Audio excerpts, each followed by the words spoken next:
Hey everyone, sorry it's taken me so long to get the video out. We've been having some technical difficulty this week where my lips are not syncing up with my audio and my videos are starting to look like a really bad Japanese movie, and it was so frustrating. So I'm hoping that this is going to be the one that gets out to all of you. So welcome to those of you following on the online women's study Alone in Marriage. We are halfway through. We are getting some great testimonies about what's going on in the women's lives, how their heart is changing towards their husband, and how they're seeing some changes in their husband, and that is so exciting. Today I want to talk to you about one of the chapters that we just completed. We finished the disappointment chapter and the loneliness chapter, but I really wanted to spend some time on the disappointment. Disappointment is something that we experience every day, whether it is in a major ordeal in our life or just the simple mundane stuff. Disappointment is something that we have to learn how to manage in our life. It is easy when we're trying to manage it over something simple, like we're disappointed that our hair didn't work out, or we're disappointed that we can't get our appointment that we wanted to get. But the disappointment that's very hard to handle is when we have been contending for something for a long time. We've been anticipating God to do something, and we see slight breakthrough, only to find that at the end of the week or maybe a few weeks later that really wasn't the real breakthrough we were looking for. It was just a little glimpse of something that God has in store for us in the future, and that can bring disappointment. It can cause us to believe that nothing's going to change, that things are going to stay the same, and that we can't hope for our future.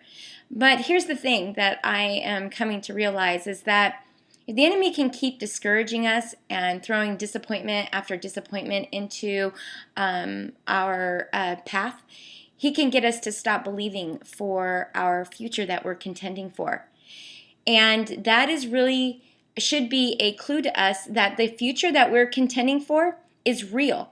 It's really going to happen. We are really going to see our marriages restored. We are really going to see our children serving God. We are really going to see the financial breakthrough that we've been contending for.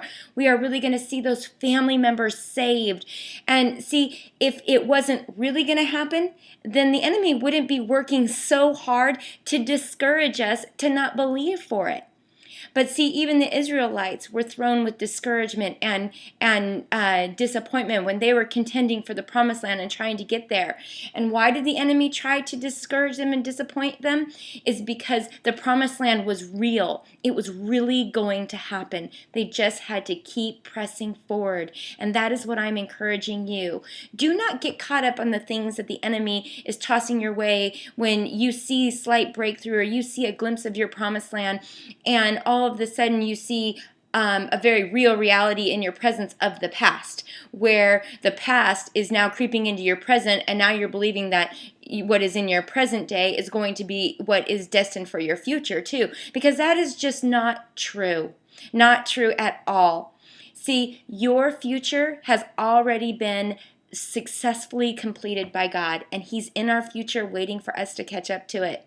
So I want to encourage you, don't let disappointment throw you off track, make you want to give up, or make you feel like there is no hope, because disappointment is there by the enemy to get you to lose focus on what is really the truth of what we really should be seeing, and that is that our future and what we've been contending for is really going to happen.